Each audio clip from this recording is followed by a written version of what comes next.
When it comes to retirement concerns, many people automatically think about finances, which is totally normal. But our next guest says retirement is not just about money, and she's here to explain. Welcome, retirement coach Loretta Saff. Thank you so much, Loretta, for being here. I find this fascinating. What do you mean by that? It's not just about money. Because we're so inundated. First of all, thank you for having me. Sure. And we are so inundated with ads that say, you know, if you have enough money, if your 401k looks good, and how is your bank account, then you are set to retire. And the fact of the matter is that we have 20 or 30 more years after we retire nowadays. It's not like the old days where, you know, after you retired, maybe 2 years later, 3 years later, you were slowing down, and you really didn't have much to look forward to. Now you have another 30 years, and so what are you going to do? Who are you? All of those things. Yeah. And it's important to plan for it, to think about it, to have some idea of what you want to do. It's, there are some people who slide right into it. It's easy, it's breezy. There are others who it's okay for 6 months, and then it's sort of like, what am I going to do now? Right, you lose your identity. I mean, Absolutely. for a lot of us, work is our identity. Now, so you say in order to prepare, start early. How early, and how do you start doing that?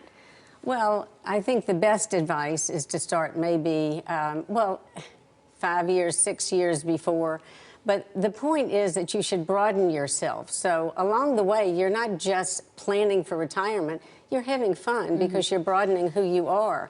So those friends who maybe you left long ago in the dust because you just have to do work, take some time to have friends who are not all about work.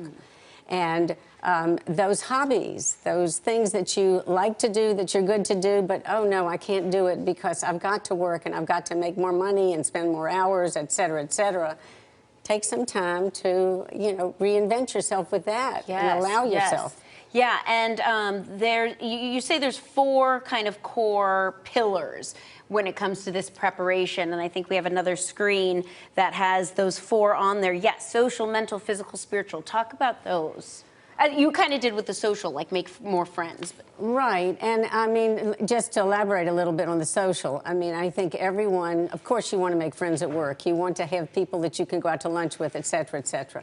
But if you have an interest and you get the people involved, maybe you find that there's photography that you're interested in.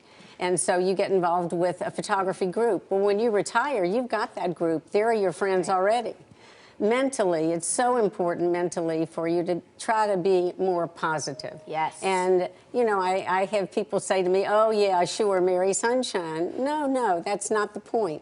The point is that if you try to look at things in a more positive way, you'll be more resilient. And life has bumps. We all know it. You can be the tennis champ when you're young, and then all of a sudden your knee goes out and you're very disappointed.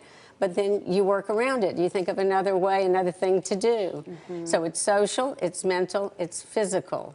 You know, your grandkids want to go and play chase. You want to play pickleball, or maybe you want to run a half marathon. Right. But if you are first going to start to train yourself when you retire, well, you know, you can do it that way, but wouldn't it be much better to do it beforehand? Yes. And then spiritual, that does not mean religion. If people are very religious and want to pick up their religion that much more, that's fine.